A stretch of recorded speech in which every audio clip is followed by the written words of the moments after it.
அசுரன் சிந்து சிவபெருமானிடம் வரங்களை பெற்றதால் பேராற்றல் படைத்தவனாக விளங்கினான். இதனால் எவரும் அவனை வெல்ல முடியவில்லை. 3 உலகுக்கும் சக்கரவர்த்தியாக அவன் விளங்கினான். வரம் பெற்று விட்டோம் என்ற ஆணவத்தில் தன்னை போல் தவம் செய்த மற்றவர்கள் உயர்ந்து விடக்கூடாது என்கிற துர்புத்தி காரணமாக முனிவர்களுக்கும் சாதுகளுக்கும் கொடுமைகள் புரிந்தான்.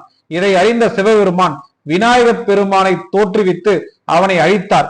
பிறர் உயிர்களுக்கு கெடுதல் செய்தால் ஆண்டவன் அத்தகையவர்களை அழிப்பார் என்பது இக்கதை வாயிலாக உணர்த்தப்படுகிறது.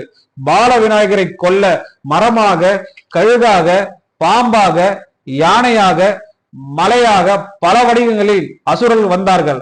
ஆனால் அம்முயற்சிகள் தோல்வி அடைந்தன. தீயவர்கள் பணபலம், படைபலம், செல்வாக்கு, பதவி ஆகிய எதை பயன்படுத்தினாலும் தெய்வ சக்தி அவற்றை வீழ்த்தி பாடம் புகட்டும்